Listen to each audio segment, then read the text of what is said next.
En Mateo 24, en los versículos 37 al 39, Jesús cuenta cómo los días en los que vivió Noé serían un reflejo del fin de los tiempos.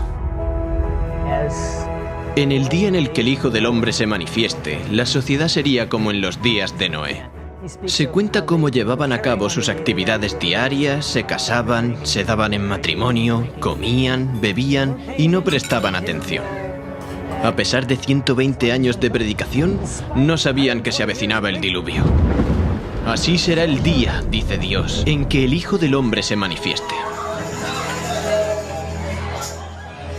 La historia se repite. Estoy seguro que el Señor está observando desde el cielo. Jesús dijo, como en los días de Noé, así será la venida del Hijo del Hombre. Y hoy lo estamos viendo en el mundo. La violencia en la tierra, el egoísmo, la egolatría están ahí. Creo que todo esto le parte el corazón a Dios. Quizá la lección práctica más importante que podemos aplicar en la actualidad es: ¿qué significa subirse al arca? Vivimos en el tiempo del juicio, vivimos en el ocaso de la historia del mundo. Estamos ante el umbral de la eternidad. Y la gente tiene que darse cuenta de que es un periodo fascinante, más que ningún otro en la historia. Porque el mundo está siendo puesto a prueba y ahora es cuando la gente tiene que prepararse para encontrarse con Dios.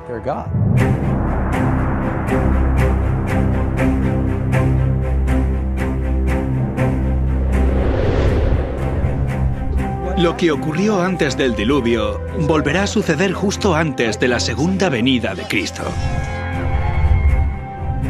Aquellos que no tienen una perspectiva, que no estudian el mensaje de las Escrituras, seguirán con su vida como hasta ahora y no verán venir el final. Soy Jeff Reich, director de Layman Ministries. Lo que ahora vas a presenciar no se parece a nada de lo que hayas visto antes. No solo vamos a investigar la historia del diluvio, también buscaremos las raíces de la evolución y cómo ha influido en la sociedad occidental. Y lo más importante, veremos cómo la historia de Noé ayuda a explicar las páginas de la profecía bíblica.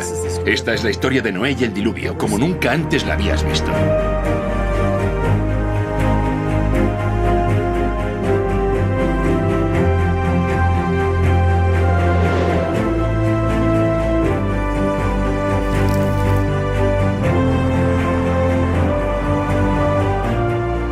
Hoy muchos cristianos esperan la próxima venida de Cristo y se preguntan qué le deparará al planeta Tierra. Harían bien en volver a leer la historia de Noé y el diluvio, porque esa extraordinaria historia de la Biblia revela más del futuro de lo que muchos de nosotros pensamos.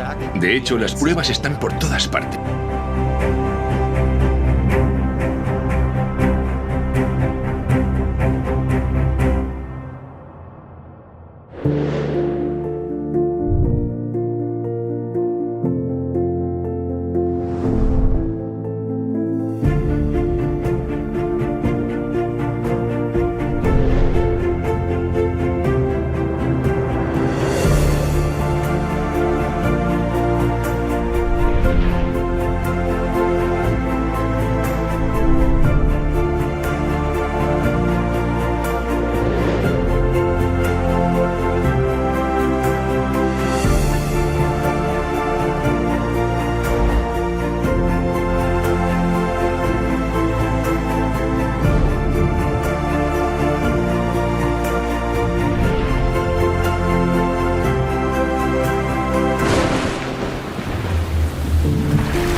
Dios es amor. Su naturaleza, su ley es amor. Siempre lo ha sido y siempre lo será. Cada parte de la creación, desde el más pequeño de los insectos que flotan bajo un rayo de sol hasta las vastas galaxias en el lejano espacio exterior, todo es la expresión de su amor inescrutable.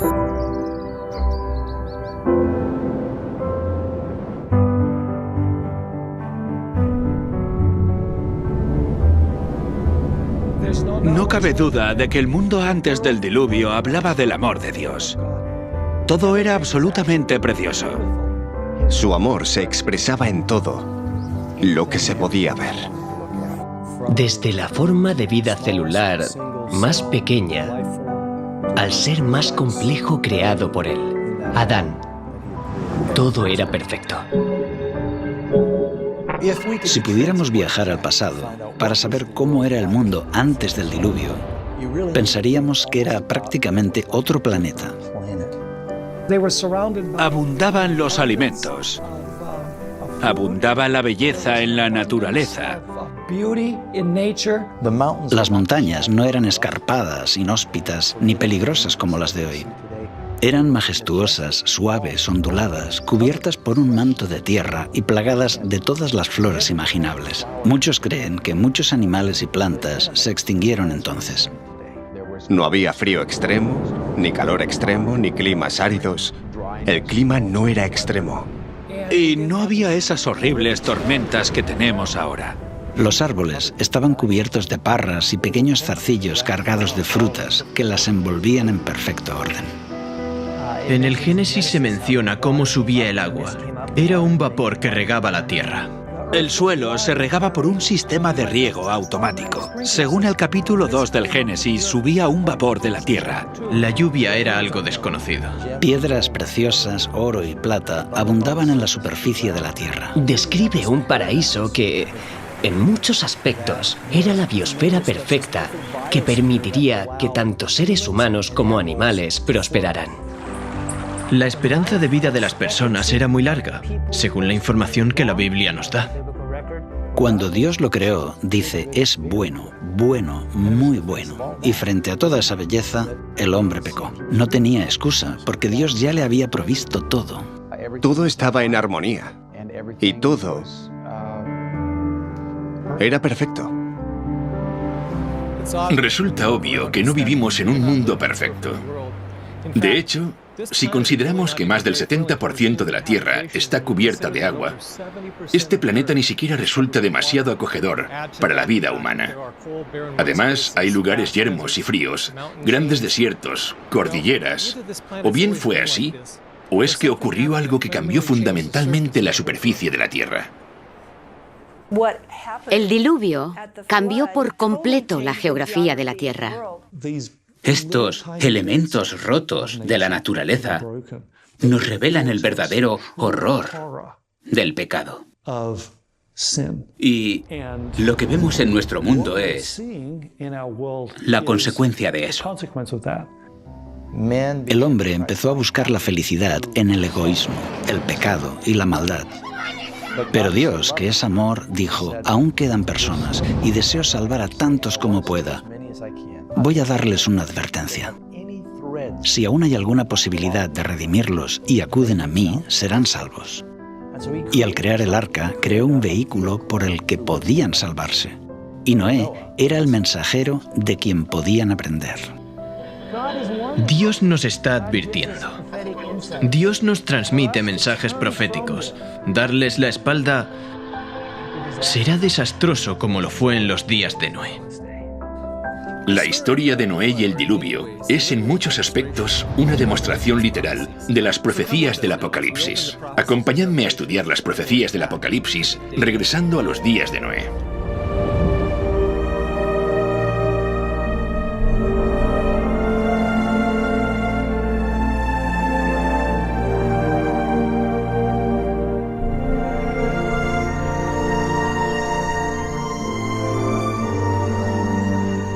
En los días de Noé había signos de decadencia, pero la tierra era aún rica y hermosa gracias a la providencia divina. Las colinas estaban pobladas con árboles majestuosos que sostenían las parras cargadas de frutas. Vastas llanuras revestidas de verdor y del dulce aroma de miles de flores. Los frutos de la tierra eran de una gran variedad y de una abundancia casi ilimitada. Los árboles superaban en tamaño, belleza y perfecta simetría a los más hermosos del presente. Su madera era fina y noble, muy parecida a la piedra y apenas un poco menos duradera que esta. Abundaban el oro, la plata y las piedras preciosas. la raza humana aún conservaba mucho de su vigor original. Solo unas pocas generaciones habían pasado desde que Adán tuvo acceso al árbol de la vida, y la vida del hombre aún se contaba en siglos.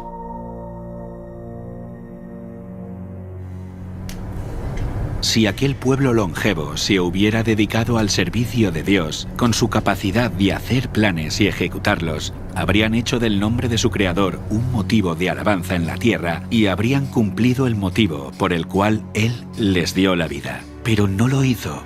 Había gigantes, hombres de gran estatura y fuerza, conocidos por su sabiduría, hábiles en la elaboración de las obras más maravillosas. Pero la culpa en que incurrieron al dar rienda suelta a su maldad fue proporcional a su destreza y habilidades mentales. A estos hombres antediluvianos, Dios los colmó de dones, pero usaron su ingenio para glorificarse a sí mismos y los transformaron en una maldición, al poner sus afectos en ellos mismos, en lugar de aquel que se los había dado. Utilizaban el oro, la plata, las piedras preciosas y las maderas selectas en la construcción de mansiones, y trataban de superarse unos a otros en el embellecimiento de sus moradas con las más hábiles obras del ingenio humano. Solo buscaban satisfacer los deseos de sus orgullosos corazones y se deleitaban en escenas de placer y maldad.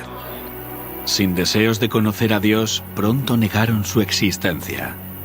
Adoraban la naturaleza en lugar de al Dios de la naturaleza. Ensalzaron la inteligencia humana, adoraron el trabajo de sus manos y enseñaron a sus hijos a adorar a los ídolos. Construyeron altares a sus ídolos en los verdes campos y bajo la sombra de hermosos árboles. Arboledas extensas que conservaban su follaje durante todo el año eran dedicados al culto de dioses falsos. Estas arboledas estaban conectadas a hermosos jardines a través de largas y sinuosas avenidas, adornadas de árboles cargados de frutos y de toda clase de estatuas. Todo estaba provisto de aquello que agradara a los sentidos y fomentara los deseos sensuales del pueblo, y así inducirlo a participar del culto idólatra. Los idólatras de falsos dioses dotaron a sus deidades de atributos y pasiones humanas. Así, el modelo de carácter se degradó al nivel de la humanidad pecaminosa.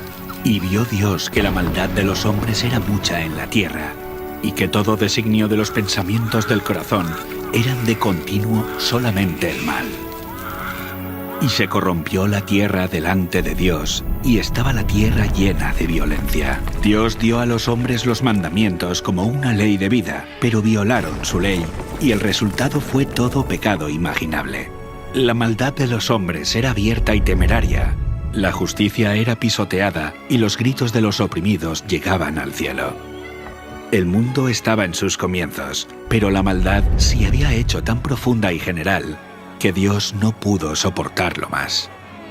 Y dijo: raeré de sobre la faz de la tierra a los hombres que he creado. Declaró que su espíritu no contendería para siempre con la humanidad culpable. Si no cesaban de contaminar con sus pecados el mundo entero y sus ricos tesoros, Él los borraría de su creación y destruiría todas las cosas que con tanto amor les había brindado.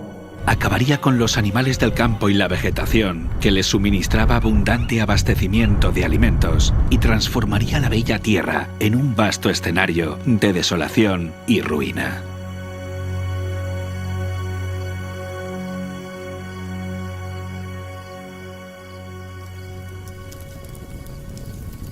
«120 años antes del diluvio, el Señor contó su propósito a Noé por medio de un ángel y le ordenó construir un arca. Mientras la construía, Noé tenía que predicar que Dios iba a traer sobre la tierra un diluvio para destruir a los impíos. Aquellos que creyeran el mensaje y se preparasen para este acontecimiento, arrepintiéndose y reformándose, obtendrían el perdón y serían salvos. Dios dio a Noé las dimensiones exactas del arca e instrucciones explícitas acerca de todos los detalles para su construcción. La sabiduría humana no habría podido idear una construcción de semejante resistencia y durabilidad. Dios fue el diseñador y Noé el maestro constructor. Tenía 3 pisos de altura y una puerta en uno de los lados. La luz entraba por la parte superior y las distintas secciones estaban dispuestas de forma que todas estaban iluminadas.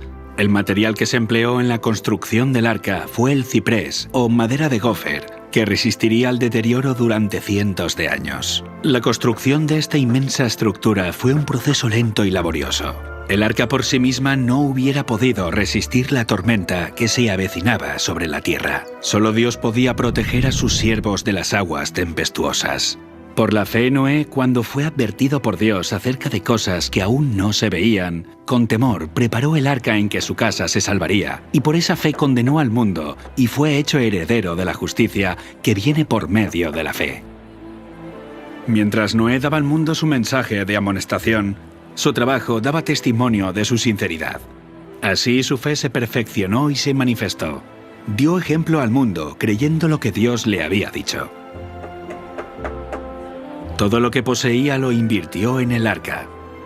Mientras construía aquel enorme barco en tierra seca, multitudes de todas direcciones se acercaban para contemplar aquella extraña escena y oír las fervientes palabras de tan singular predicador. Cada martillazo dado en la construcción del arca era un testimonio para la gente. Aún así, no se arrepintieron delante de Dios. No quisieron renunciar a sus pecados. Durante el tiempo que aún quedaba hasta el diluvio, su fe fue puesta a prueba, pero no pasaron la prueba. Vencidos por la incredulidad reinante, se unieron a sus antiguos compañeros para rechazar el solemne mensaje. Algunos estaban plenamente convencidos y hubieran atendido las palabras de advertencia, pero eran tantos los que se burlaban y lo ridiculizaban que terminaron participando de ese mismo espíritu. No todos los hombres de aquella generación eran idólatras, en el sentido estricto de la palabra. Muchos decían adorar a Dios. Afirmaban que sus ídolos eran representaciones de la deidad y que a través de ellos la gente obtenía un concepto más claro del ser divino. Al tratar de representar a Dios mediante objetos materiales, cegaron sus mentes respecto a la majestad y el poder del Creador. Dejaron de ver la santidad de su carácter y la naturaleza sagrada e inmutable de sus requisitos. A medida que el pecado se generalizaba, este cada vez parecía menos grave y declararon que la ley divina ya no estaba en vigor, que era contrario al carácter de Dios castigar la transgresión, y negaron que sus juicios se dejarían sentir en la tierra.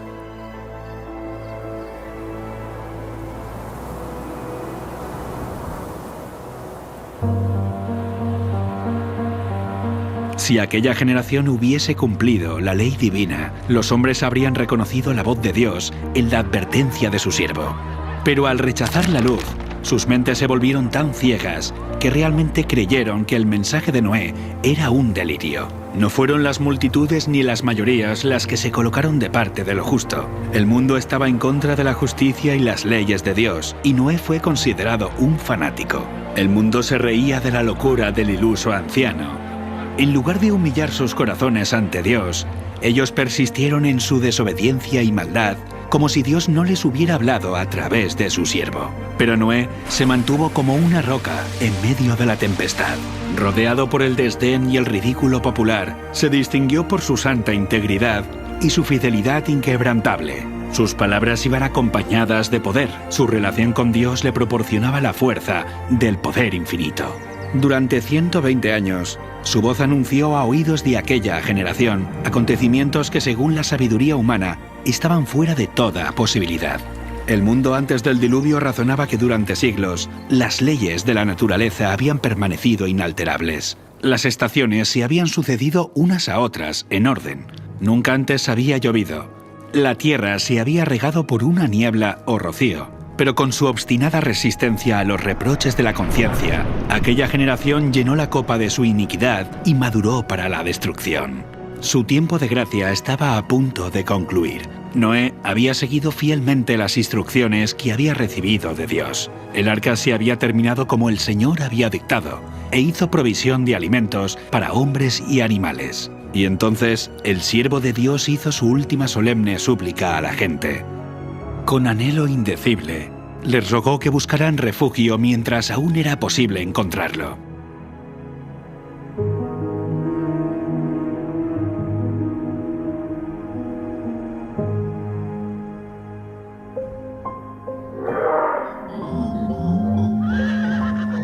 Animales de todo tipo, desde los más feroces hasta los más mansos, se veían venir desde las montañas y los bosques y dirigirse tranquilamente hacia el arca. Se oyó un ruido como de un fuerte viento, y he aquí los pájaros, que venían de todas direcciones en tal cantidad que oscurecieron los cielos. Entraban en el arca en perfecto orden. Los animales obedecían a Dios, mientras que los hombres no lo hacían. Guiados por santos ángeles, de dos en dos entraron con Noé en el arca, macho y hembra, como mandó Dios a Noé, y los animales limpios, de 7 en 7. El mundo contemplaba maravillado, algunos hasta tenían miedo. Llamaron a los filósofos para que explicaran aquel extraño suceso, pero fue en vano, era un misterio que no podían comprender. Dios ordenó a Noé: «Entra tú y toda tu casa en el arca, porque a ti he visto justo delante de mí en esta generación». El mundo había rechazado las advertencias de Noé, pero su influencia y ejemplo habían sido una bendición para su familia. Como recompensa a su fidelidad e integridad, Dios salvó con él a todos los miembros de su familia.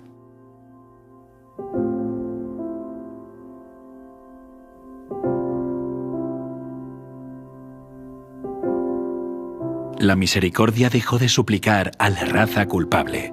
Los animales de los campos y las aves del aire habían entrado en su refugio. Noé y su familia estaban dentro del arca. Después, el Señor cerró la puerta. Se vio un relámpago deslumbrante y una nube de gloria aún más brillante descendió del cielo para colocarse ante la entrada del arca. La puerta maciza que no podían cerrar los que estaban dentro fue puesta lentamente en su sitio por manos invisibles.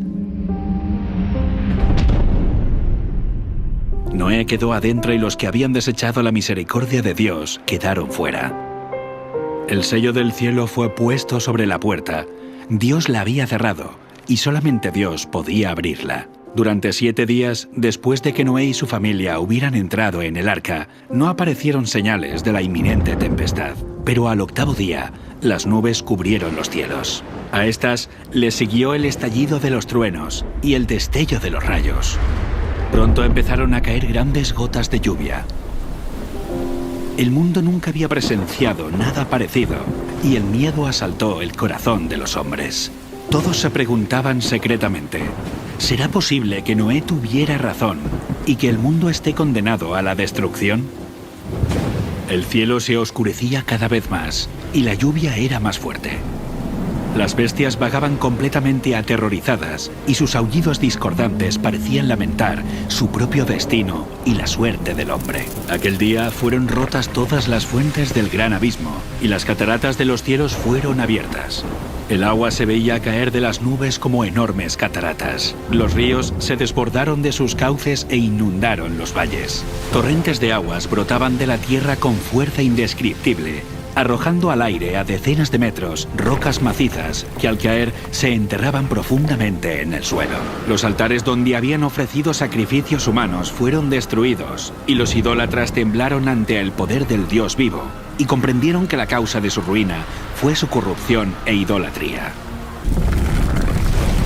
A medida que la violencia de la tempestad aumentaba, árboles, edificios, rocas y tierra fueron lanzados en todas direcciones. El terror de los hombres y los animales era indescriptible. Por encima del rugido de la tempestad podían escucharse los lamentos de un pueblo que había despreciado la autoridad de Dios. Muchos estaban frenéticos por el miedo y estiraban sus brazos hacia el arca, implorando que se les permitiera entrar. Pero sus súplicas fueron en vano. Se habían convencido que había un Dios en los cielos que lo gobierna todo. Algunos, en su desesperación, intentaron romper el arca para entrar en ella, pero la firme estructura resistió todos los embates. Otros se sujetaron al arca hasta que las embravecidas aguas los tiraron o se cayeron por la colisión con rocas y árboles. Todas las fibras de la maciza arca temblaban cuando era golpeada por los vientos inmisericordes, y una ola la arrojaba a la otra. Los rugidos de los animales que estaban dentro del arca expresaban su miedo y dolor. Pero en medio de los revueltos elementos, el arca continuaba flotando con toda seguridad. Otras personas se ataron juntamente con sus hijos en los lomos de poderosos animales, sabiendo que estos eran tenaces para conservar la vida y subirían a las cumbres más altas para escapar del agua que se iba elevando. Otros se ataron a elevados árboles en la cumbre de las colinas o las montañas. Sitio tras sitio que prometía seguridad era abandonado.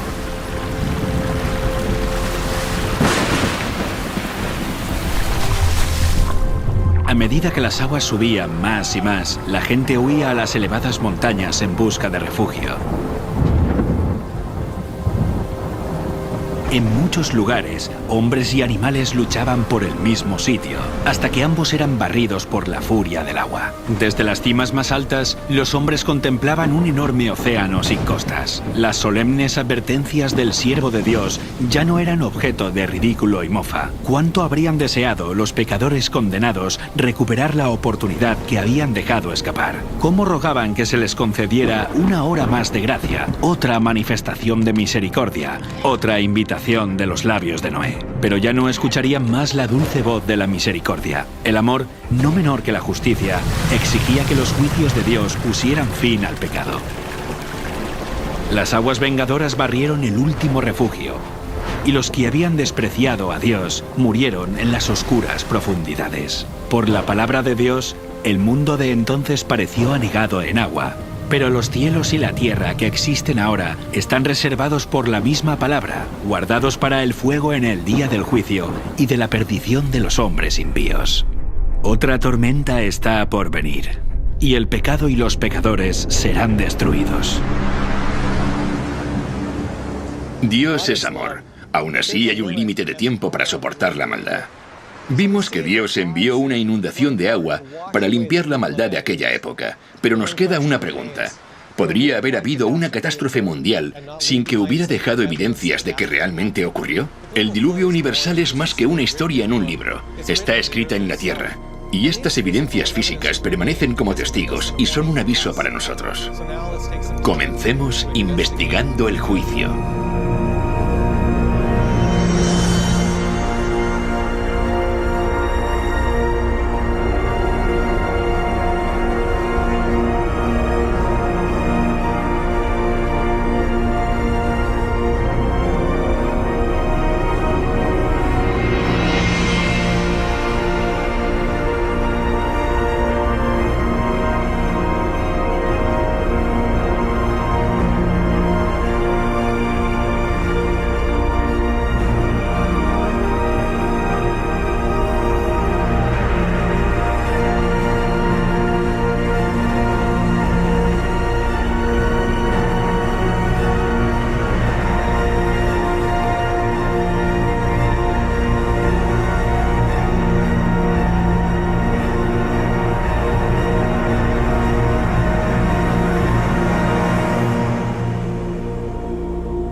Una de las características únicas y más hermosas del Gran Cañón son los estratos sedimentarios de diferentes colores que están en las paredes del cañón a lo largo de kilómetros.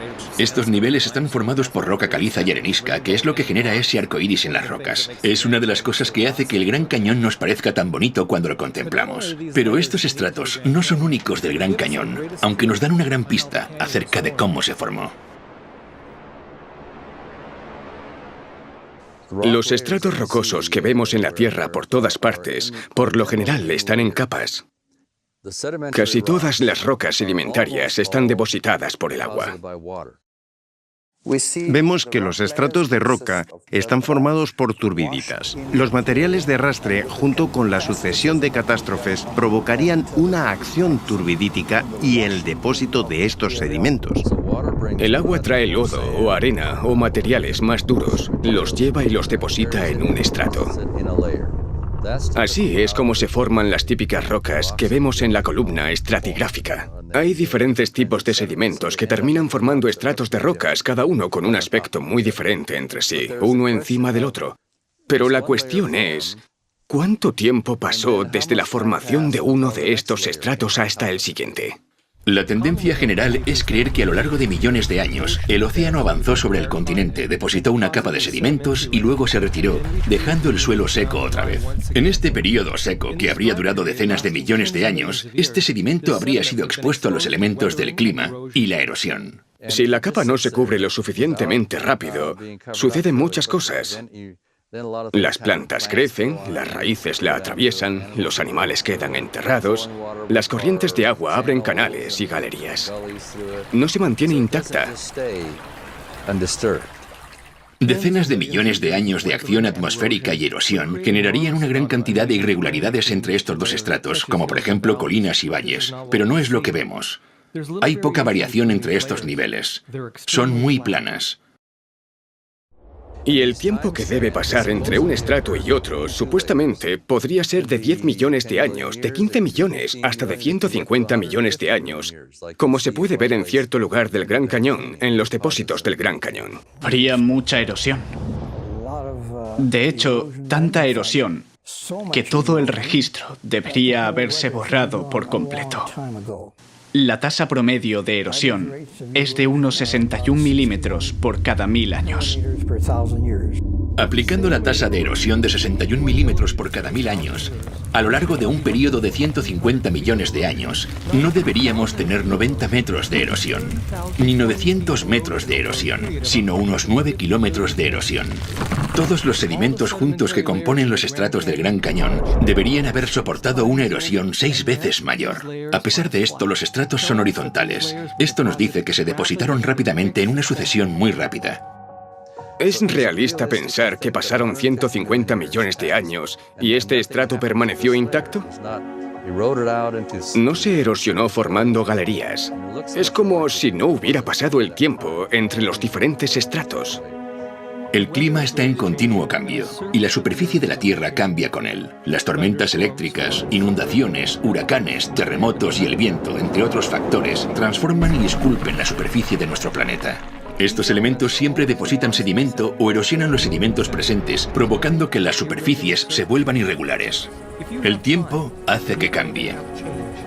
Así que cuando vemos los puntos de contacto entre estos estratos de sedimento y no constatamos evidencias de erosión o de acumulación, no encaja la idea de que pasaron millones de años sin que esta superficie se viera alterada. Estos estratos son de turbidita, que generalmente se ordenan de partículas gruesas a finas, lo que desafía los principios uniformistas. Esto confirma que los materiales se depositaron muy rápido. Cuando hay un espacio de 100 millones de años, tendríamos que tener una erosión de varios kilómetros. Sin embargo, el estrato es horizontal. Si se hubiera formado durante mucho tiempo, tendríamos que ver una erosión irregular entre estratos.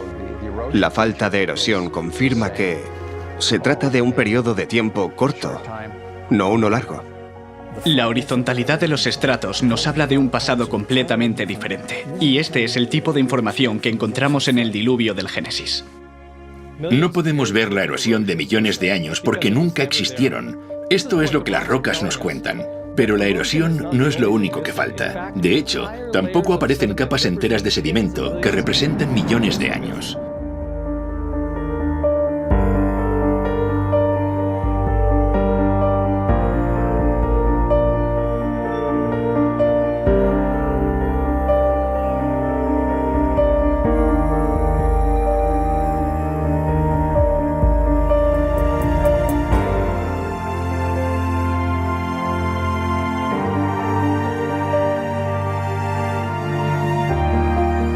Aquí en el Gran Cañón puedes ver que detrás de mí está esta roca que es ligeramente rojiza. Es arenisca coconino. Está justo encima de esta más oscura de aquí que se llama ermitaño pérmico. Aquí falta un estrato de sedimento entre la arenisca coconino y el estrato ermitaño pérmico, llamada la formación Schnebly Hill. Aquí podemos ver la arenisca coconino con color más tenue y por debajo de esta se encuentra la formación de Schnebly Hill, que faltaba en el Gran Cañón. Debajo de la formación Schnebly Hill está el ermitaño pérmico, aunque más oscurecida, por la vegetación del valle. Esta es la formación Schnebly Hill. Son más de 240 metros de roca, que corresponderían a 6 millones de años.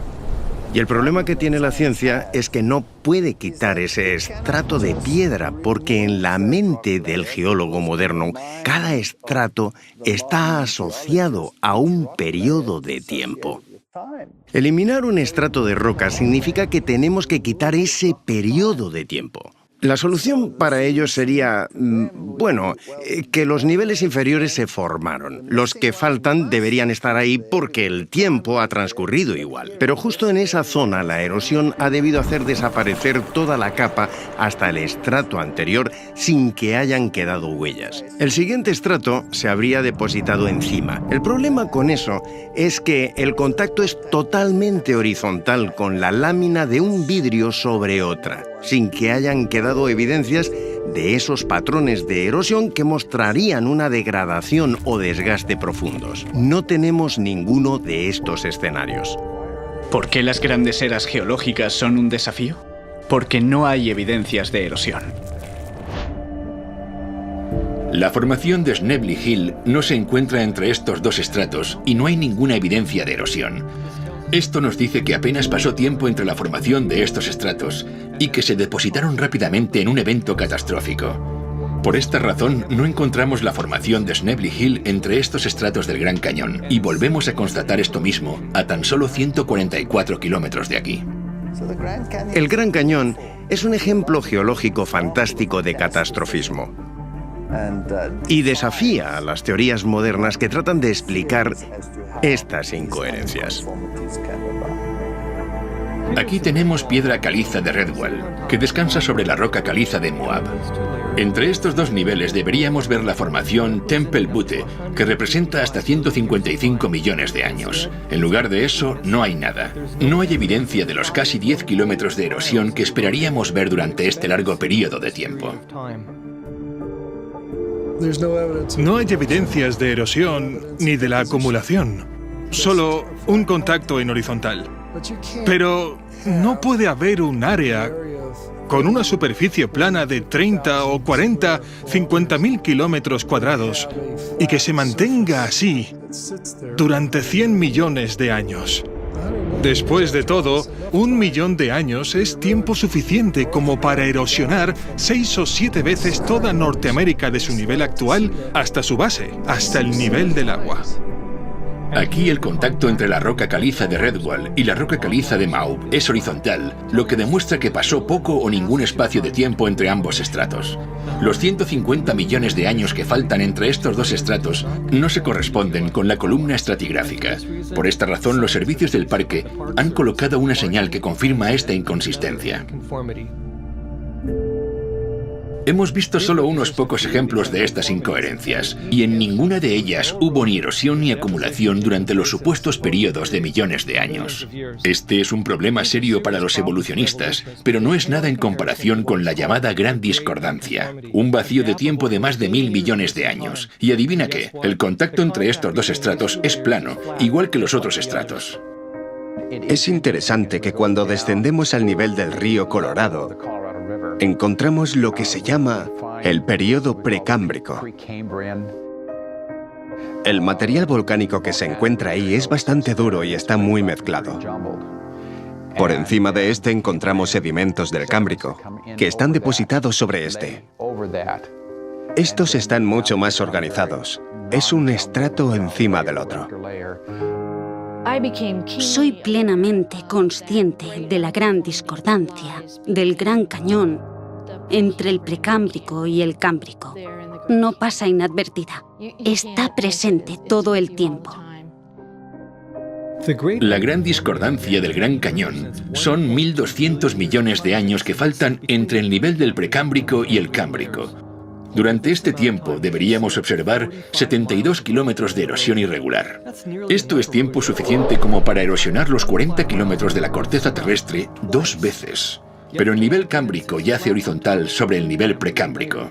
Y de nuevo el punto de contacto entre ambos es horizontal, lo que nos dice que la acumulación de estos estratos no es el resultado de 1.200 millones de años de erosión, sino la evidencia empírica de una catástrofe ocasionada por una amplia superficie de agua en un periodo de tiempo muy corto. En el nivel cámbrico, las cosas cambian de repente. La mayoría de las divisiones o filos de animales aparecen de pronto en el nivel cámbrico. No son solo especies aisladas, sino filos enteros aparecen de repente. Eso es asombroso. Un filo es una categoría muy amplia de animales. Por ejemplo, el filo molusca comprende desde todos los caracoles y las babosas hasta los calamares y pulpos, y todos estos animales pertenecen a este grupo. ¿Aparecieron simultáneamente? ¿Al mismo tiempo? Esto no deja mucho margen para los lentos procesos evolutivos. Aquí hay un problema grave para la evolución. Los evolucionistas son conscientes de ello y lo llaman la explosión cámbrica. La explosión cámbrica es el período de los estratos cámbricos, donde tenemos registros fósiles de animales totalmente formados. Estos fósiles totalmente formados nos aportan los datos para nuestra investigación. Como el nivel precámbrico no contiene fósiles de animales, filos o especies intermedias, nos hace pensar en el origen de las especies como una serie de pasos evolutivos interconectados. Es solo una teoría. ¿Qué nos muestra? ¿Son pruebas de la evolución? Difícilmente. Son pruebas de la creación. Este nivel precámbrico llamado roca basal solo contiene fósiles de organismos unicelulares y algunas criaturas de cuerpo blando como gusanos y medusas. Esto encaja con el registro bíblico porque antes del diluvio no había patrones de clima severos o grandes catástrofes que enterraran o fosilizaran animales más grandes. Sin embargo, el nivel cámbrico que está inmediatamente por encima de esta es el primer nivel sedimentario que se depositó durante el diluvio. Es por eso que vemos que es aquí donde aparecen de pronto los animales, filos completamente formados. No hay evidencias de especies intermedias o lentos procesos evolutivos, porque esto nunca sucedió. Estos estratos de sedimentos en el Gran Cañón no son evidencia de la evolución. Son testimonios imparciales de un diluvio catastrófico. Cuando vemos el tamaño de estos depósitos, nos muestran que este diluvio catastrófico fue a escala mundial.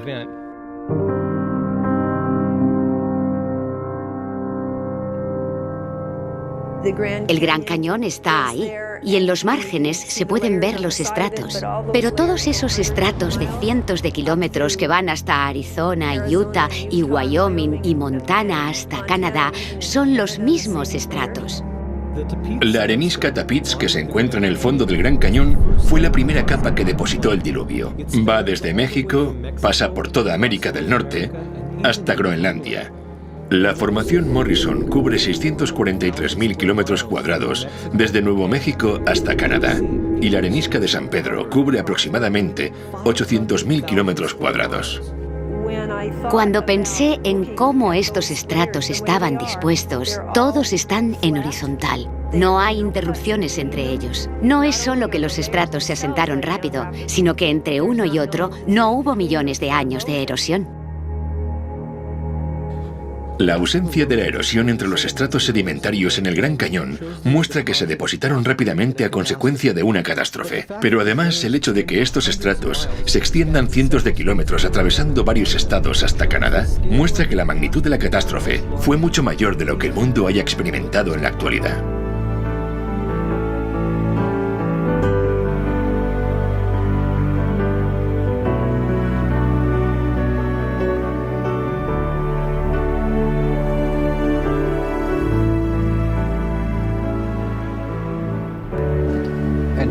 Tenemos evidencias de un diluvio universal cuando observamos los sedimentos, estudiando su estructura, en los fósiles encontrados en esos sedimentos y, ¿por qué no?, también en lo que llamamos la columna estratigráfica.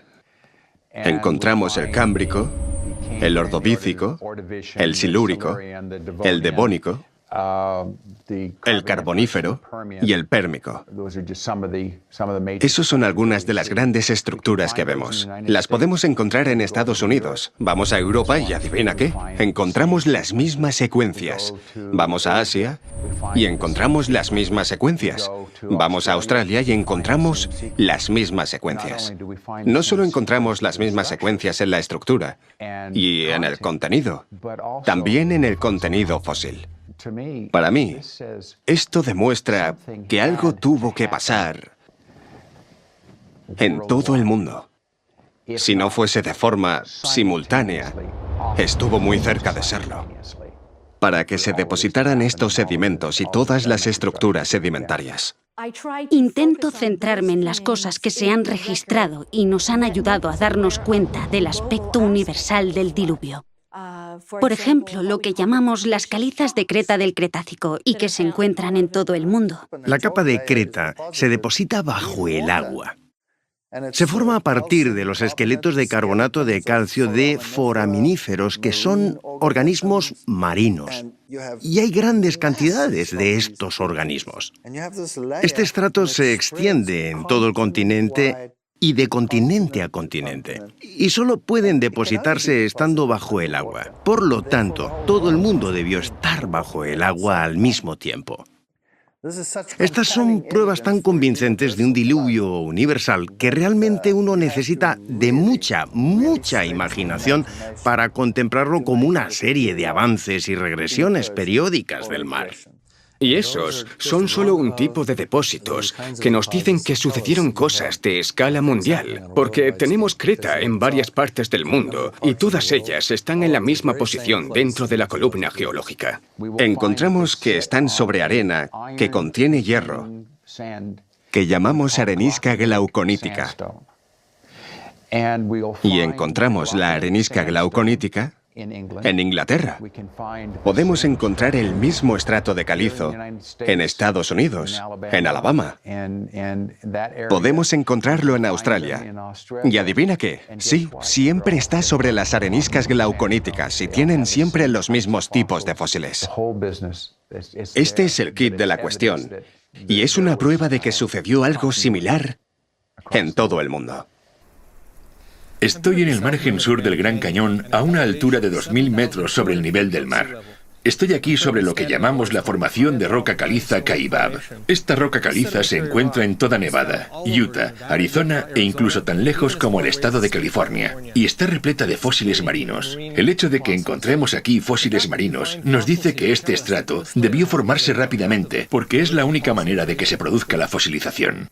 Hay ciertos tipos de formaciones de roca caliza. Algunas formaciones de rocas calizas características del Gran Cañón y de otras áreas durante el Paleozoico se encuentran también en Europa y Asia y en otras partes del mundo. Estas rocas calizas son muy típicas porque están distribuidas por todo el mundo. En los estratos hay cosas que aquí son características y que están en todo el mundo. Un poco más arriba se aprecian otras características iguales en todo el mundo y un poco más arriba las rocas presentan otras características homogéneas en todo el mundo y así podríamos seguir. Hay muchos ejemplos de esto. Pero ¿por qué están en todo el mundo? La mejor forma de explicarlo es mediante una catástrofe a nivel mundial. La extensa distribución de caliza de Creta y otras capas sedimentarias se corresponde con lo que se esperaría ver en una catástrofe mundial. Pero los fósiles considerados con frecuencia como pruebas de la evolución, en realidad son evidencia de la historia del diluvio del Génesis.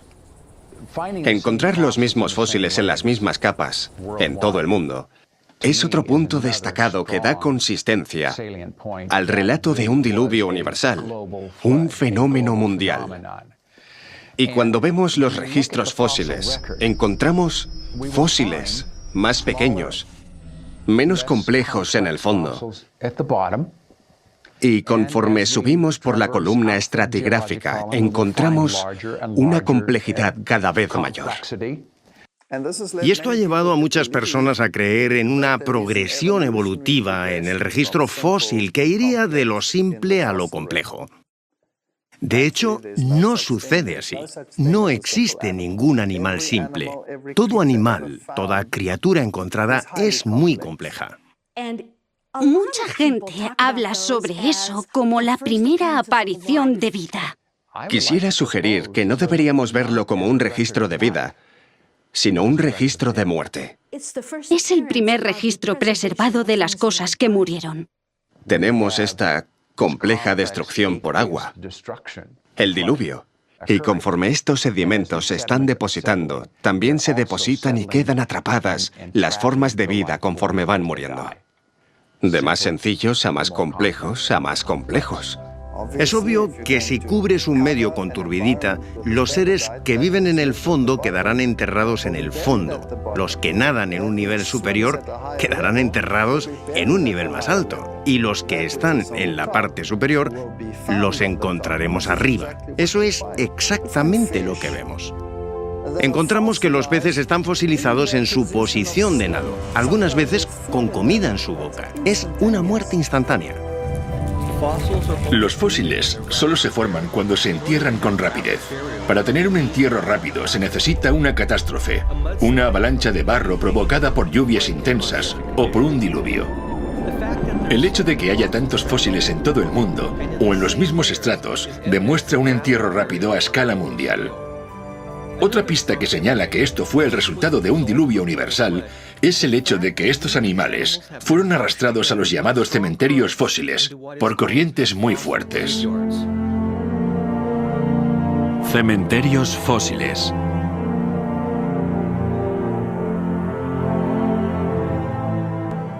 Los cementerios fósiles son algo con lo que la mayoría de las personas no están familiarizadas. Están asociadas a una mortandad masiva. Eso significa que muchos animales murieron y fueron enterrados casi al mismo tiempo. Y probablemente el más popular de estos tipos de depósitos son los de dinosaurios. Pero hay zonas de concentración que siempre me han hecho pensar. Tenemos que entender cómo se comportan los sedimentos.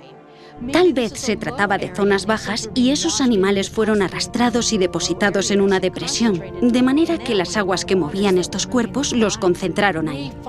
Encontramos este tipo de cosas en todo el mundo.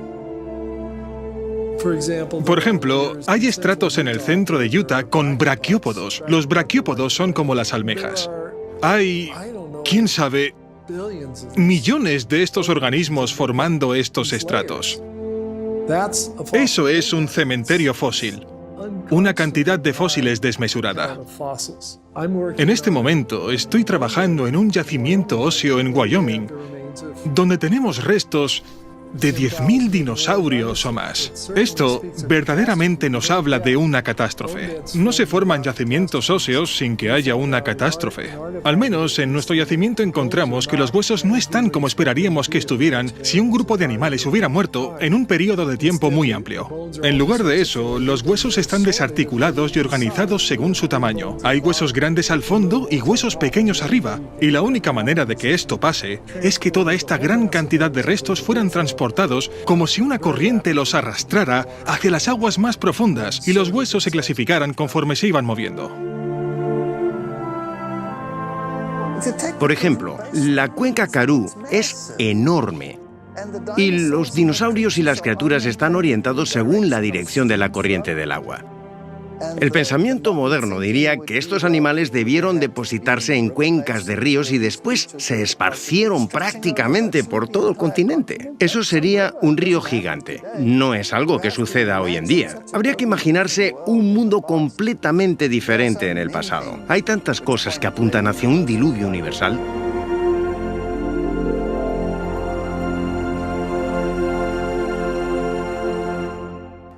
Las violentas fuerzas del diluvio arrastraron miles de animales a zonas donde se fosilizaron después. Sin embargo, en otras condiciones, los mismos restos de animales se convirtieron en carbón.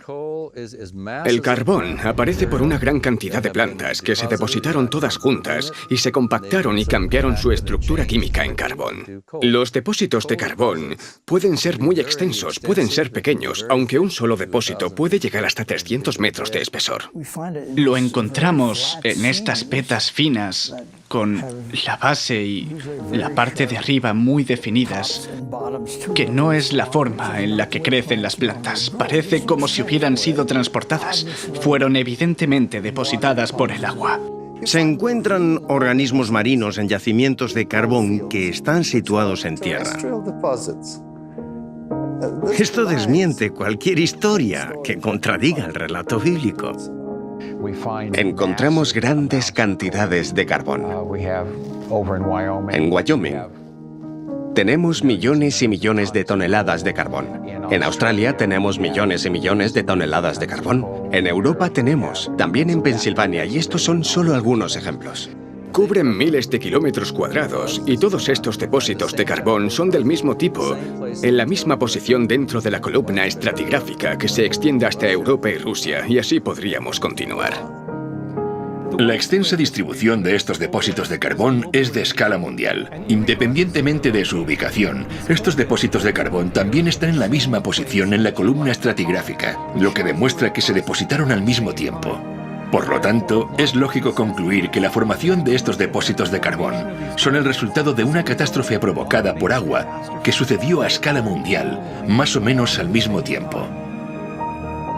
Se estima que se necesitan de 600 a 900 centímetros de vegetación para formar 30 centímetros de carbón. Algunos depósitos de carbón tienen más de 30 metros de espesor, lo que requeriría más de 60 o 90 metros de vegetación cubriendo un área de decenas de miles de kilómetros cuadrados. Cuando los científicos ven la cantidad de carbón que tenemos en la Tierra hoy en día, se dan cuenta de que no hay forma de que la vegetación del planeta pudiera cubrir esa cantidad de carbón. Y estoy de acuerdo con eso. La diferencia es que ellos creen que el carbón es el resultado de la acumulación de millones de años de vegetación. Pero la Biblia nos dice que la Tierra antes del diluvio era un planeta verde y exuberante.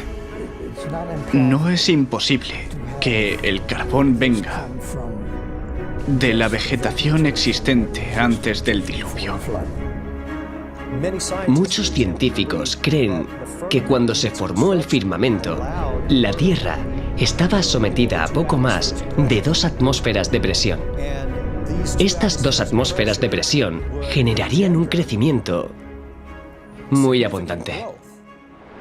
Donde ahora vemos vastos desiertos, cordilleras y continentes helados, hubo una vez, antes del diluvio, tierra fértil y vastos bosques como nunca hemos visto. Encontramos grandes cantidades de petróleo en los desiertos del Medio Oriente, vestigios de sus antiguos paisajes verdes. Los científicos encontraron en los testigos perforados en la Antártica que el continente antes era un bosque tropical cubierto de palmeras. Los vastos bosques enterrados en la tierra durante el diluvio y que después se han transformado en carbón y petróleo, forman los extensos yacimientos que vemos hoy en día. Estas son solo algunas de las muchas evidencias que testifican el amor de Dios por el hombre, mediante la creación de un planeta verde y exuberante, y que fue destruido por una catástrofe mundial ocasionada por el agua tal y como la Biblia lo registra. El diluvio es un evento que concuerda con lo que vemos en geología, en términos de una creación de Dios en solo 6 días hace unos pocos miles de años, tal y como la Biblia lo describe.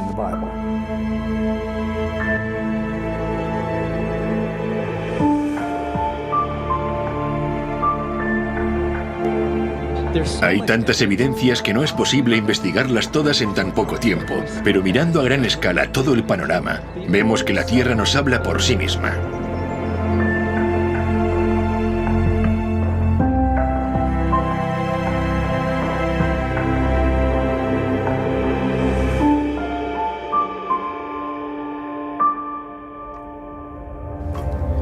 Hemos visto cómo no hay erosión entre los diferentes niveles de estratos horizontales del Gran Cañón, lo cual nos dice que estas capas se depositaron rápidamente y no a lo largo de millones de años.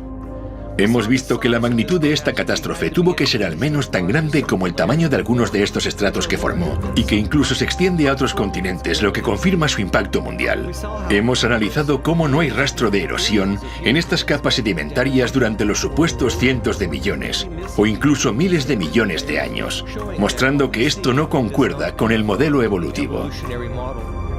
Comprobamos que en el primer estrato sedimentario se encuentran animales fósiles completamente formados, y no en etapas evolutivas progresivas. Hemos visto cómo la existencia de fósiles en estas capas son la evidencia de que fueron rápidamente enterrados, ya que algunos fósiles de peces se encuentran con comida en su boca y en posición de nado. Encontramos que los grandes cementerios fósiles son una sólida prueba de que miles de animales muertos, peces, mamíferos e incluso aves, fueron arrastrados juntos y depositados en depresiones donde quedaron cubiertos y fosilizados. Hemos visto cómo los depósitos enormes de carbón y petróleo que ahora encontramos solo pudieron formarse por la compactación de la vegetación existente de una tierra verde y exuberante que fue destruida y enterrada. Vimos cómo el estrato de creta del Cretácico, formado por el diluvio, cubre todos los continentes tal y como cabría esperar en una catástrofe mundial. Cuando miramos estas pruebas en perspectiva, ¿qué vemos? La propia Tierra nos dice que una vez fue diezmada por una catástrofe mundial provocada por el agua.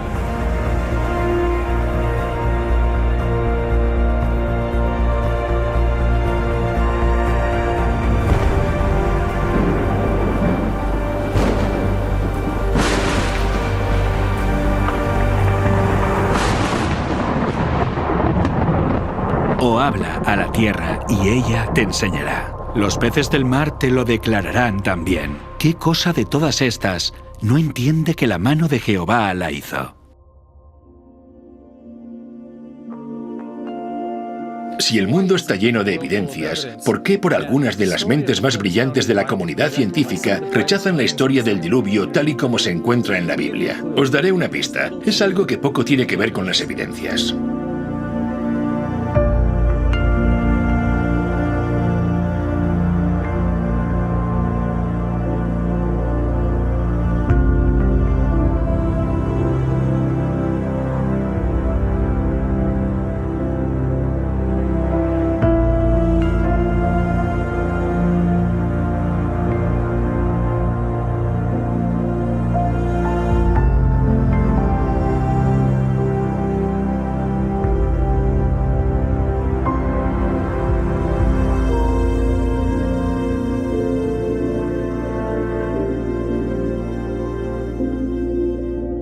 La Biblia nos da una explicación de la historia. Cuando la Tierra y la vida fueron creadas perfectas, pero todo cambió por culpa del pecado. Si eso es verdad, ¿por qué tantos científicos se oponen radicalmente a este punto de vista? La razón tiene más relación con la forma de ver el mundo que con las evidencias. Dejar a un lado las creencias religiosas no resuelve el problema. El prejuicio no es un problema religioso, es un problema humano. No importa lo que profesemos, tanto si yo digo que soy cristiano y rechazo la biología evolutiva, como si soy un evolucionista y rechazo el cristianismo, o si me encuentro confundido en algún punto intermedio.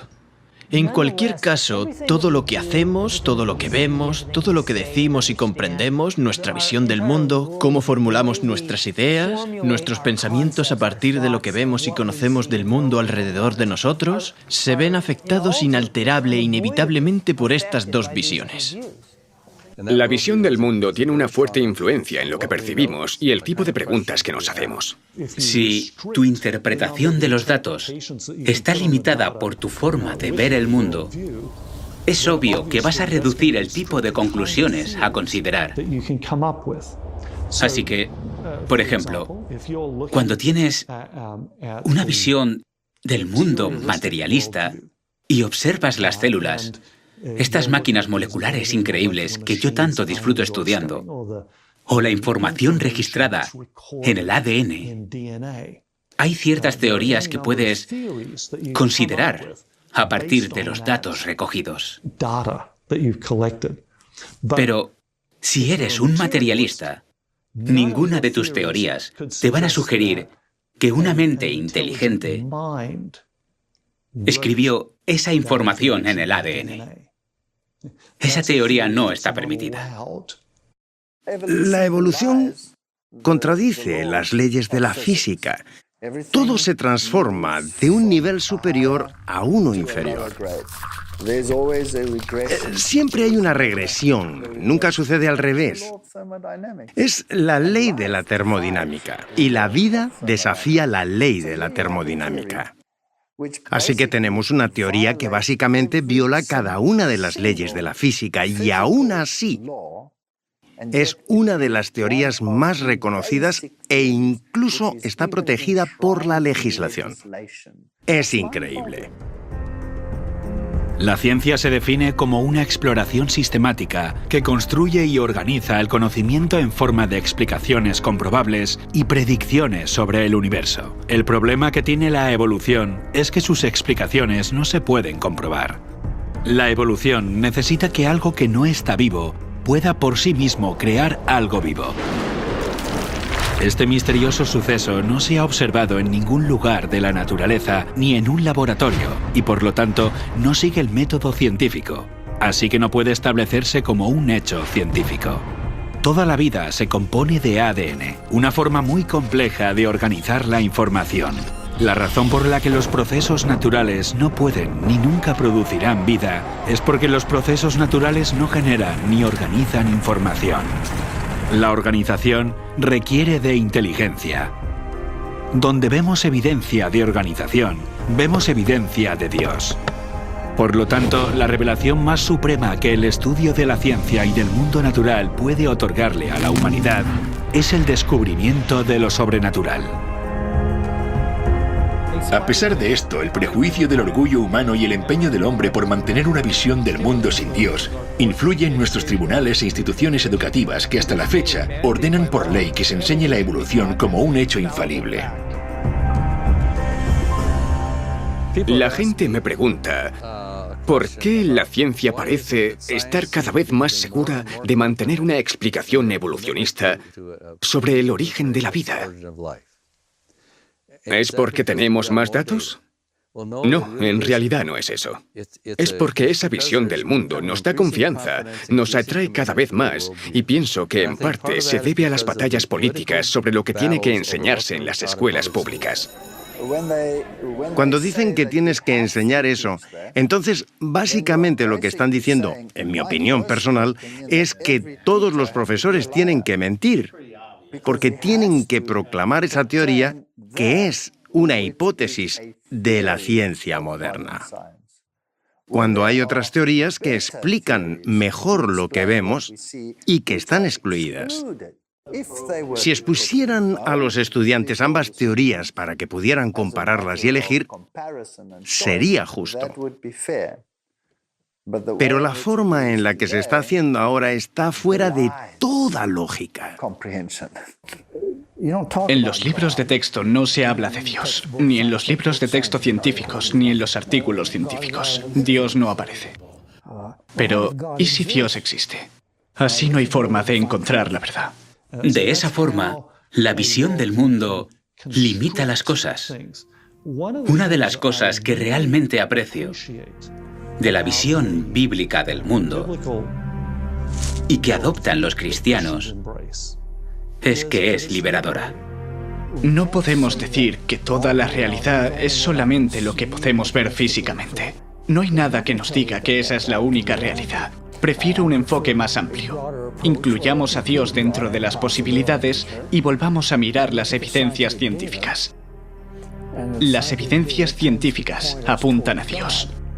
Cuando alguien dice, bueno, no me voy a involucrar con la religión o con la Biblia porque no es ciencia, creo que está siendo innecesariamente limitado y elimina la posibilidad de investigar algo que puede ser real.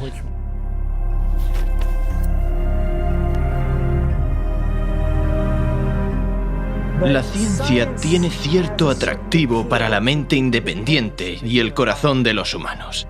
La ciencia es el reino de lo humano. Es lo que hemos hecho. Es lo que sabemos. Mientras que la religión, la fe, el cristianismo, es el reino de Dios.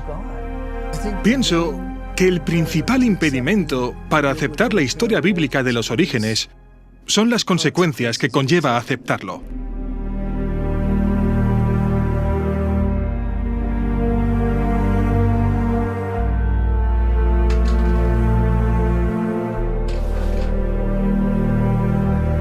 El problema de poner a Dios dentro del debate es que inevitablemente nos recuerda la cuestión de la responsabilidad moral. Decir que hay moralidad en el paradigma evolutivo es engañarse a uno mismo.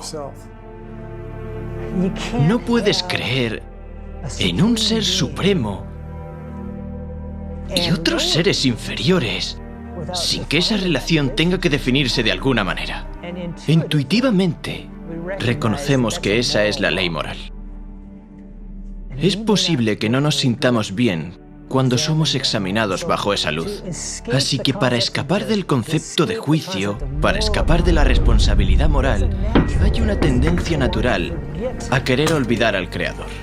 En consecuencia, cosas como la historia del diluvio, las pruebas que aún son visibles en la Tierra, son cosas para las que, a veces subconscientemente, nos gusta encontrar una explicación alternativa. Nos sentimos cómodos escapando de la idea de responsabilidad moral.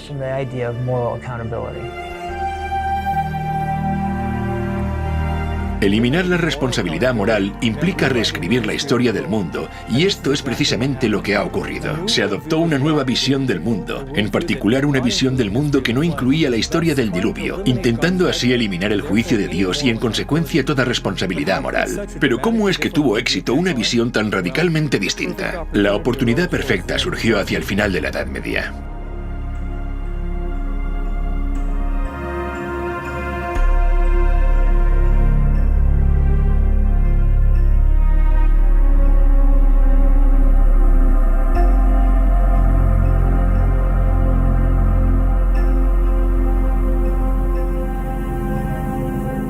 Cuando miramos la cultura popular de nuestros días, la historia del diluvio no es algo que generalmente se acepte como literal. Así que es muy fácil decir que nadie cree en eso. Bueno, eso nos lleva a preguntarnos, ¿qué pasó con los últimos miles de años? Y la respuesta es, todo el mundo cree en eso. De hecho, la historia del diluvio universal se ha escrito en todas las épocas, en las culturas de todo el mundo. Todas las culturas tienen la historia de un diluvio. Todas enseñan lecciones sobre esta historia. En cada cultura las lecciones son diferentes, pero lo creían. ¿Por qué no lo creemos ahora? A veces los estudiantes me preguntan cómo la ciencia llegó a tener el punto de vista que tiene ahora, que niega los milagros y tiene una fuerte reticencia a creer en la creación. Para comprender eso tenemos que ir a la historia. Nuestra sociedad ha estado sometida bajo toda una estructura de pensamiento intelectual fabricada y dirigida a desacreditar la historia del diluvio, la historia del mundo y la historia de la creación.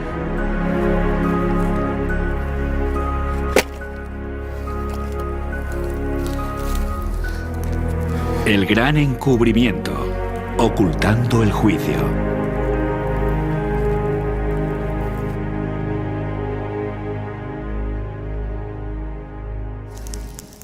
Toda la superficie de la Tierra ha cambiado a consecuencia de una catástrofe provocada por el agua. Y estas evidencias tan abrumadoras no pueden borrarse ni eliminarse. Así que en las mentes de los que rechazan la historia del diluvio, necesitan reinterpretarse. Y así es como pasó.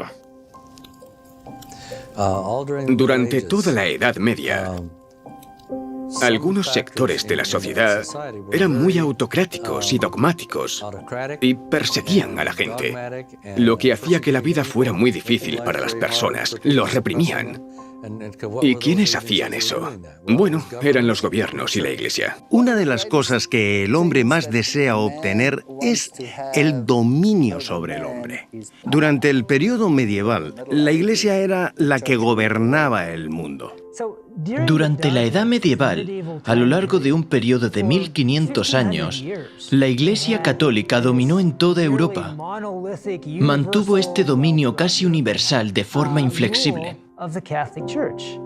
Durante los últimos 1500 años, uno de los escenarios de conflicto con la Iglesia Católica a la hora de desarrollar la libertad de pensamiento fue el campo de la ciencia. Son bien conocidas las historias de científicos que tuvieron conflictos con la Iglesia. Desde Galileo, pasando por Newton, Copérnico hasta Francis Bacon. Probablemente Galileo sea el más famoso. Promovió el heliocentrismo. El Sol era el centro y todos los pequeños planetas dando vueltas. Pero a la Iglesia no le gustó por diferentes ideas filosóficas. Poner la Tierra como el centro era importante desde el punto de vista filosófico. Era una marca de perfección en la creación de Dios, y no fue popular la idea de que la Tierra no estaba donde se suponía que estaba y que los otros planetas no daban vueltas en círculos perfectos. La Inquisición llamó a Galileo, lo puso bajo arresto domiciliario, lo amenazó con severos castigos, posiblemente la muerte. Por desgracia, muchas veces recordamos esta historia para mostrar que entre el cristianismo y la ciencia hay un antagonismo que no se puede resolver. Esto no es lo que deberíamos aprender de esta lección, porque cuando vemos las enseñanzas de la Iglesia durante el medievo, en muchos casos no tiene nada que ver con lo que dice la Biblia. El mundo ha estado sometido a un pensamiento religioso muy rígido. Y cualquier cosa que se saliera de ese esquema tan restringido se consideraba que iba en contra de la verdad, en contra de Dios, contra la Biblia, y debía ser eliminado por la fuerza mediante la acción de la Inquisición y con la pena de muerte. Finalmente, se llegó a un punto en el que la gente estaba cansada de eso. Estaban hartos de eso. La Iglesia perdía credibilidad por culpa de eso, por la manera en la que trataban a la gente. Los gobiernos, la gente estaba harta de cómo los gobiernos los habían tratado, y esto hizo que los eruditos comenzaran a desvincularse de la autoridad y de estas instituciones autocráticas. Se veía a Dios como un Dios vengativo, que acechaba en el bosque esperando a que el transgresor hiciera algo mal. Y los reyes gobernaban no con amor, sino con codicia. Controlaban no por amor, sino a través del miedo. Y esto incluía a la Iglesia. Al ver que este poder abusivo había prevalecido en Europa, rechazaron rotundamente a la Iglesia católica. Y claro, según su forma de pensar, esto significaba que habían rechazado definitivamente el cristianismo. Eso hizo que la sociedad se volviera más atea. Y la mentalidad del hombre es, bueno, ¿cuál era esta fuerza que me restringía? La fuerza que restringe cualquier expansión de la mente es Dios. Así que deshagámonos de Él, deshagámonos de Dios para que podamos crecer intelectualmente. Eso es lo que sucedió en la Revolución Francesa. En lugar de someter a las masas a sus dogmas en sumisión ciega, el trabajo de Roma dio como resultado convertirlos en infieles y revolucionarios. Consideraron que su avaricia y crueldad eran fruto de la Biblia y no aceptarían nada de eso. Roma había malinterpretado el carácter de Dios y ahora los hombres rechazaban a la Biblia y a su autor. Esto automáticamente desencadenó en la Revolución Francesa y la total anulación del poder de la Iglesia que se había mantenido sobre la gente por más de 1000 años. En la Asamblea Nacional de Francia, la turba revolucionaria declaró que solo se rendiría culto a la razón. Presentaron a una mujer hermosa adornada con un manto azul y la proclamaron la diosa de la razón. Encumbraron a la diosa de la razón. La razón tomó el lugar de la fe en Dios. Llevaron a esta mujer en carruaje a Notre Dame, destruyeron la iglesia y predicaron semanalmente el ateísmo.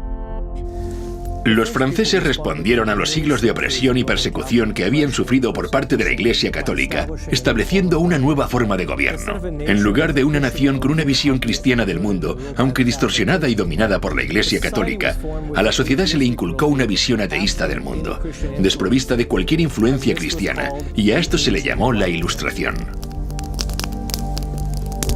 No querían tener nada que ver con Dios. Veían a Dios como un tirano. Se forzaba a la gente a creer. Así que quitemos ahora a Dios de la ecuación. Y eso ocurrió en la Revolución Francesa. Pasamos de un punto donde Dios era el centro a hacer que todo se basara en la razón. El ateísmo surgió en Francia con mucha fuerza. Mira lo que pasó en Francia. Se quemaba la Biblia, se destruía. Y a esto lo llamaron la era de la Ilustración. Así que aparece esta ilustración que elimina por completo a Dios.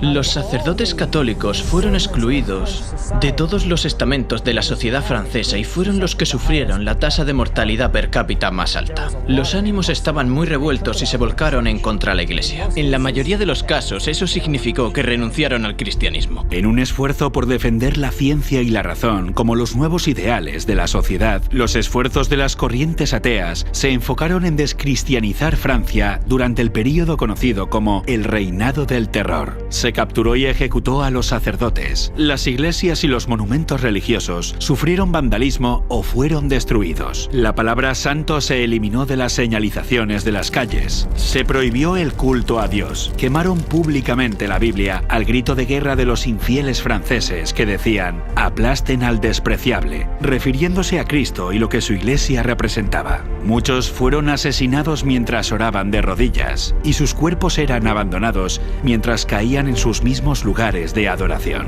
En los bosques donde se reunían los cristianos se colgaban cadáveres de los árboles y estaban esparcidos por todas partes. Todo esto perteneció al movimiento ateo llamado la Ilustración, y quienes deseaban destronar a la Iglesia Católica de siglos de tortura y matanza ahora hacían los mismos crímenes. La culminación de los eventos que provocó la Ilustración y luego la Revolución Francesa parecían indicar la muerte del cristianismo. Todo pasó como lo hubiera querido Satanás. Su política es el engaño, y su propósito es traer al hombre dolor y miseria, para desfigurar la obra de Dios, estorbar sus planes divinos de benevolencia y amor, y así causar dolor en el cielo. De esta forma, mediante las artes del engaño, lleva al hombre a culpar a Dios como si toda esta miseria fuera resultado de los planes del Creador. Cuando el pueblo descubrió que el romanismo era un engaño, optó por hacerle creer que todas las religiones eran engañosas y la Biblia una fábula. Parecía como si el papado fuese a morir. La sociedad era libre de considerar una alternativa diferente, digámoslo así. Esta era de la Ilustración, este libre pensamiento, fue en realidad el inicio de lo que llamamos la ciencia moderna. Este movimiento no dependía de ninguna autoridad. Esto sucedió en el periodo que llamamos la Ilustración. Ya no tienes nada que te ate. Puedes explorar. Puedes empezar a observar y puedes empezar a usar la razón humana. De hecho, la gente comenzaba a desconfiar de los gobiernos y de la Iglesia.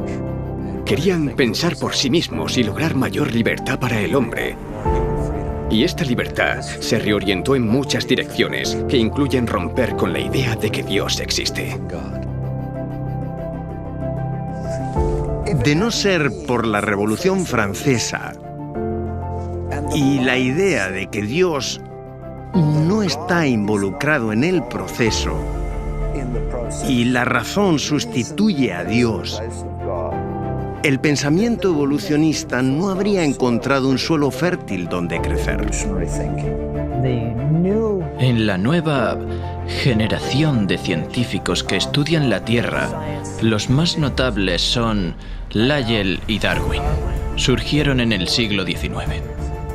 Charles Lyell fue un geólogo que introdujo por primera vez el concepto de que había grandes periodos de tiempo en el desarrollo de las características geológicas y después escribió la obra Principios de Geología.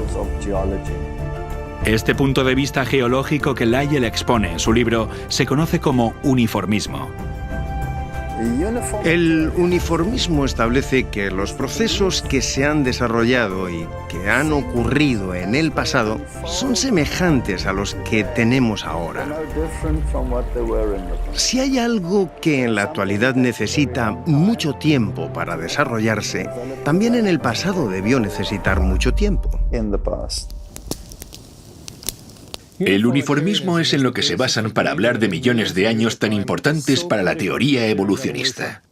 La aceptación generalizada del principio uniformista ya se predijo en la Biblia como una de las razones principales para que en el tiempo del fin la gente niegue tanto la creación como el diluvio universal. En los postreros días vendrán burladores, andando según sus propias concupiscencias, y diciendo, ¿dónde está la promesa de su advenimiento? Porque desde el día en que los padres durmieron, todas las cosas permanecen así como desde el principio de la creación. Es por eso que el uniformismo enseña que todas las cosas han seguido con el mismo ritmo desde el principio.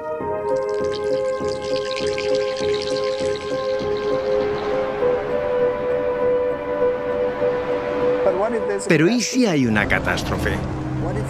Si hay una gran tormenta y todo el material que el uniformismo dijo que desaparecía lentamente, desaparece así de rápido. Y eso es lo que vemos.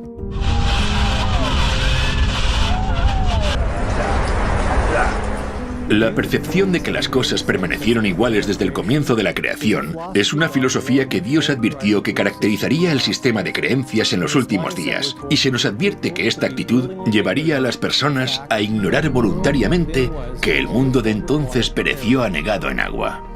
La profecía dice que ignoran voluntariamente, lo que significa que serían reacios a considerar toda evidencia acerca del diluvio. Y es precisamente así como Charles Lyell describió su punto de vista. Cuando Lyell escribió sobre los fósiles dijo: no podemos explicar su posición actual a causa de un diluvio universal. Aborrezco profundamente a los más grandes académicos, los principios en los que construyeron sus fundamentos en el aire y que todo se basa en un milagro. Como naturalista, Charles Lyell rechazaba todos los milagros como una forma de explicación, pero no fueron sus observaciones científicas las que le llevaron a esta conclusión. Fue el compromiso con su propia visión del mundo. Él reveló sus prejuicios contra la historia del diluvio bíblico cuando escribió en una carta que la nueva interpretación de las eras geológicas liberarán la ciencia de Moisés. Estas ideas pasaron de Charles Lyell a un joven estudiante universitario de 22 años, Charles Darwin. Cuando se comisionó a Charles Darwin para viajar en el Beagle, uno de los libros con los que viajó fue el libro de Charles Lyell, Principios de Geología. Iba leyendo esta información y llega a las Islas Galápagos y ve estos pinzones. Y estos pinzones eran tan variados que entonces se le ocurre que obviamente estos pinzones han tenido que evolucionar de una sola pareja que llegó a las islas y todas las variedades evolucionaron a partir de ese momento. Y resulta que los planteamientos geológicos encajan con esto. Esto debió haber tomado su tiempo. Y las ideas de Lyell empiezan a calar. Entonces piensa, si esta variedad que veo aquí se desarrolló y cambió con el tiempo mediante la selección natural, entonces Dios no creó nada. Charles utilizó las ideas de Lyell sobre las grandes eras geológicas y las aplicó a la biología. De esta forma dio a la evolución algo de lo que antes carecía, un mecanismo científico con el cual operar. A Darwin se le ocurrió una nueva teoría, la de la selección natural, y fue un bombazo. Eso fue lo que le dio credibilidad. Ahora hemos encontrado un mecanismo que puede explicar este cambio a lo largo de grandes periodos de tiempo. Más adelante, Darwin se convirtió en un amigo cercano de Lyell y algunos dicen que fue la persona que más influyó en la vida de Darwin. Darwin opinó sobre la visión de Lyell acerca del diluvio y dijo: Lyell está convencido de que ha conseguido hacer temblar la fe en el diluvio con mucha más eficacia sin haber dicho palabra en contra de la Biblia que si lo hubiera hecho de otra forma. A mediados del siglo XIX, las cosas empezaron a cambiar. Hacia finales de ese mismo siglo, la comunidad científica empezó a excluir a Dios de sus interpretaciones. Ahora, Dios había sido expulsado del abanico de explicaciones de la comunidad científica. He aquí solamente esto he hallado, que Dios hizo al hombre recto, pero ellos buscaron muchas perversiones. La teoría de la evolución se ha convertido en el fundamento de nuestra sociedad en todo el mundo, y los resultados catastróficos de esta creencia pueden verse en todas partes, en la negación de la responsabilidad moral, en la negación de Dios y por lo tanto, en la negación del diluvio. Pero la evolución, más que ninguna otra creencia, ha llevado a la sociedad a un nivel de maldad como el que existía en los días de Noé. Y vio Jehová que la maldad de los hombres era mucha en la tierra, y que todo designio de los pensamientos del corazón de ellos eran de continuo solamente el mal. Crueles y malos, así es como Dios definió los pensamientos del hombre antes del diluvio. Esto se aplica aún más a nosotros cuando consideramos lo que la Biblia tiene que decir sobre los pensamientos de los malvados. El malo, por la altivez de su rostro, no busca a Dios. No hay Dios en ninguno de sus pensamientos. Cuando la Biblia dice que no hay lugar para Dios en sus pensamientos, lo que está diciendo es que Dios está totalmente ausente en su mente. En los días de Noé había mucha maldad en la tierra. Era una sociedad sin Dios que no le buscaba ni tampoco pensaba en él. Con esto en mente podemos ver el total cumplimiento de la profecía de Jesús, tal como sucedió en los días de Noé. Así será el día en que el Hijo del Hombre se manifieste.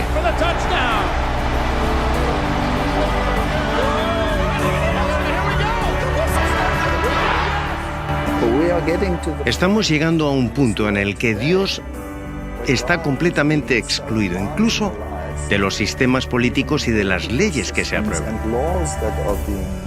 Le están borrando de la existencia humana y de la mente de forma totalmente intencionada. Hoy nos encontramos en el mismo punto. Muchas cosas pasaron antes del diluvio. Concretamente, la Biblia nos dice que la tierra estaba llena de violencia. Y la gente, evidentemente, no solo eran culpables de ser violentos, más bien parece que se entretenían con la violencia. Y esto es algo que pasa actualmente en el mundo.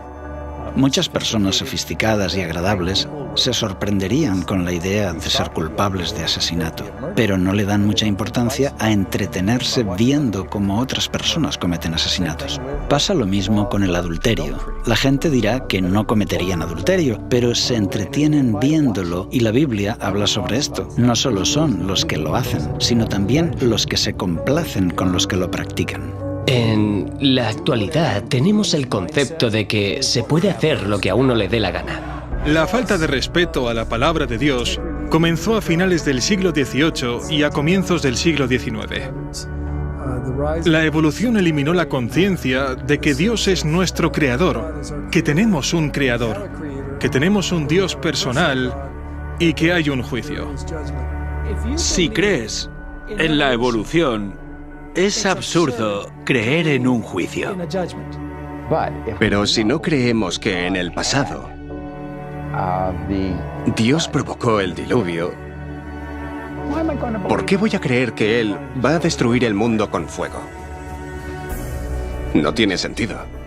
Así que si puedo hacer que niegues el diluvio, básicamente conseguiré que niegues la destrucción eterna del mundo tal y como lo conocemos. Mientras nuestra cultura globalizada se aleja de la idea de que hay unos principios morales absolutos y nuestra cultura evita adoptar un modelo moral, vemos cómo se incrementa el sufrimiento, el crimen y la miseria de forma proporcional hasta el punto de que ni siquiera se respeta la vida misma. Mientras las cosas siguen empeorando en nuestro mundo, se hace evidente por qué es necesario un juicio justo y por qué también fue necesario en los días de Noé. El mal se había fomentado hasta el punto que ya no hubo solución. Habría continuado a ese nivel para siempre, lo que habría supuesto un universo de miseria eterna. ¿Quién querría vivir en un universo como ese durante toda la eternidad? Si ves a los padres ante las tumbas de sus hijos y la agonía y el dolor que esto conlleva, debe haber un juicio. Y es por eso que Dios ha marcado un límite para evitar que la humanidad fuese sepultada sin que quedaran testigos del amor de Dios y del propósito original de la creación, el de vivir en paz, armonía y amor juntos con Dios. Fue entonces que Dios tuvo que intervenir para que no se perdiera la historia acerca del amor de Dios. Así que Dios tuvo que intervenir. Dios es amoroso, Dios es paciente, pero como le dijo Moisés, aunque es paciente y ofrece abundante perdón y misericordia, no tendrá por inocente al culpable. Hay un tiempo para el juicio. Y el Señor dijo, no contenderá mi espíritu con el hombre para siempre, porque ciertamente él es carne, mas serán sus días 120 años. El texto dice que hubo 120 años de avisos y súplicas. El juicio no vino así como así, aunque los que prefieren ignorar que Noé lo advirtió durante los 120 años que estuvo predicando, pueden pensar que sí lo hizo. El juicio siempre ha estado atenuado con la misericordia, pero la misericordia no impide el juicio. Llegará el momento cuando la lluvia caerá. Y Él destruyó el mundo con un diluvio. Y esta destrucción es la garantía de que vendrá otro juicio después de este. Y la Biblia dice que el siguiente juicio será por fuego. Y no vendrá en forma de diluvio de nuevo. Puede haber inundaciones intermitentes, pero el juicio final será por fuego. por lo cual el mundo de entonces pereció anegado en agua. Pero los cielos y la tierra que existen ahora están reservados por la misma palabra, guardados para el fuego en el día del juicio y de la perdición de los hombres impíos. En los días de Noé, el mundo fue bautizado por agua. Segunda de Pedro 3 dice que cuando el Señor regrese, será bautizado con fuego. Después de esto, Él hará un cielo nuevo y una tierra nueva. Podemos decir que después del bautismo por agua en los días de Noé, la tierra nació de nuevo. Pero Dios protegió a Noé y a su familia. En la segunda venida también habrá un bautismo de fuego y Dios protegerá a su pueblo. El mismo mensaje que tenemos en el libro de Génesis se predicará de nuevo en el tiempo del fin.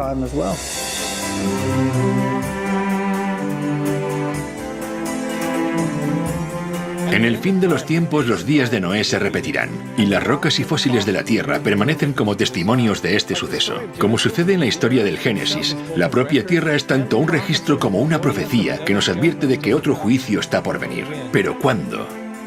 En el tiempo del fin, el hombre recibe 3 advertencias inmediatamente antes de la segunda venida de Cristo. Estas advertencias son dadas por 3 ángeles y son conocidas como el mensaje de los 3 ángeles.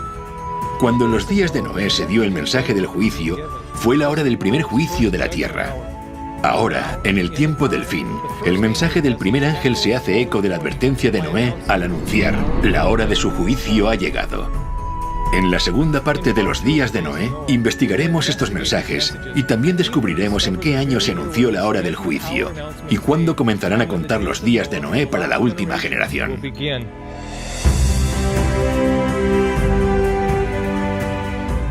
La historia del arca es prácticamente un paralelo al mensaje de los 3 ángeles. El mensaje de los 3 ángeles de Apocalipsis 14 son el último mensaje de Dios al mundo. Es un mensaje sobre el fin del tiempo y es un mensaje que prepara al mundo para la venida de Cristo. Noé siguió las instrucciones de Dios en la construcción del arca y veremos cómo este mensaje de los 3 ángeles apunta hacia una antigua estructura diseñada por Dios que revela las instrucciones que debería seguir el pueblo de Dios en preparación para su segunda venida en el tiempo del fin. El mensaje del primer ángel nos dirige hacia la verdad. El mensaje del segundo ángel nos muestra la falsificación. Y el mensaje del tercer ángel dice: elige. Y Noé exhortó a que la gente decidiera. Así que, decide. Haz tu elección. Pero debes saber que esta decisión es definitiva. La hora del juicio viene. Hace tiempo que la gente está siendo advertida, porque Dios ama al hombre y quiere salvarlo. Dios volverá a ver la maldad del hombre y dirá que los pensamientos de su corazón y su mente son de continuo solamente el mal, y Él traerá de nuevo el juicio. Este es un mensaje de advertencia, es un mensaje de amor, pero también es un mensaje que avisa de un juicio inminente.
Cuando conocí la verdad bíblica, también fue el momento de tomar una decisión. Era ateo y la profecía me dijo que había un Dios. Así que he tenido que tomar decisiones y las decisiones son difíciles. Cuando tomé la decisión de no creer más en la evolución, sino predicar sobre la creación, esto trajo consecuencias, porque yo era zoólogo y estaba en una universidad secular en el departamento de zoología. La consecuencia fue que renuncié. No estaba dispuesto a transigir con aquello por lo que creo que era un beneficio económico.